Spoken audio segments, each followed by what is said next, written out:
जरजरी जो बक्ष उरूस आहे या उरसाला सुरुवात झालेली आहे आणि आता जर बघितलं तर 740 हा उरूस आहे आणि आजपासून या उरसाला प्रारंभ झालेला आहे. यात जे पोलीस प्रशासन आहे हे प्रशासन देखील सज्ज झालेलं आहे. पोलिसांकडून देखील काटेकोर पालन करण्यात येत आहे. कुठल्या प्रकारचा अनुचित प्रकार घडू नये यासाठी पोलीस प्रशासन देखील खबरदारी घेतलेली आहे. या संपूर्ण जो बंदोबस्त आहे या बंदोबस्ताची माहिती घेण्यासाठी आपल्यासोबत खोलतात पोलीस ठाण्याचे पोलीस निरीक्षक महाजन सर आहे. आपण त्यांच्याकडे जाऊया. सर नमस्कार. बघितलं जर बक्ष उरूस आहे 740 उरुसाला आजपासून सुरुवात झालेली आहे आणि या अनुषंगाने बघितलं तर भाविकांची मोठी गर्दी या उरुसाला असते आणि यातच पोलिसांचा कशा प्रकारे बंदोबस्त तैनात करण्यात आलेला आहे. आज या उरसाचा पहिला मिरवणुकीचा दिवस आहे. मोठ्या प्रमाणात संदल निघते. संदलमध्ये अंदाजे 10 ते 12 हजार भाविक यामध्ये समाविष्ट होत असतात. शेजारची मिरवणूक ही 21-22 ख्वाजा दर्गा पासून जरजरी बक्ष या ठिकाणी येत असते. या ठिकाणी आम्ही योग्य त्या ठिकाणी पॉईंट लावण्यात आलेले आहेत. तसेच मिरवणुकीला कोणत्याही प्रकारचा अडथळा निर्माण होऊ नये म्हणून बॅरिकेटिंगची व्यवस्था करण्यात आलेली आहे. याच मिरवणुकीच्या मार्गावर आता आम्ही रूट मार्चचे सुद्धा आयोजन करण्यात आलेले होते.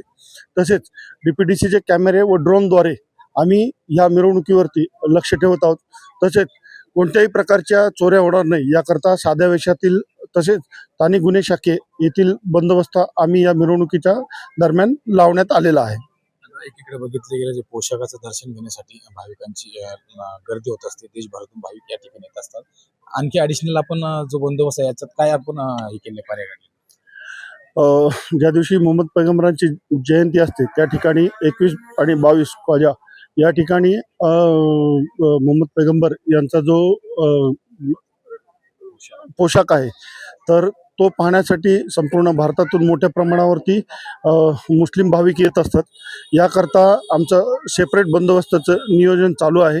या ठिकाणी मोठ्या प्रमाणावर भाविक येत असल्यामुळे जास्तीचा बंदोबस्त पुन्हा आम्हाला देण्यात आलेला आहे. त्याचं नियोजन सुरू असून मागच्या वर्षीप्रमाणे यावर्षी सुद्धा अतिशय चोख बंदोबस्त ठेवण्यात आलेला आहे. कोणत्याही प्रकारची कमी किंवा कोणत्याही प्रकारची यामध्ये हायगाय होणार नाही यासाठी पोलीस प्रशासन तसेच महसूल प्रशासन दक्षता घेत आहे. एक शेवटचा प्रश्न, आता जे भाविक आहे या भाविकांना आपण काय संदेश द्याल?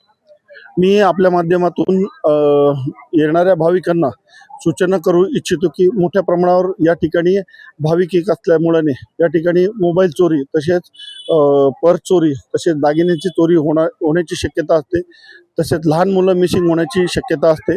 तर आपले मोबाईल पर्स हे व्यवस्थित सांभाळून ठेवले पाहिजेत.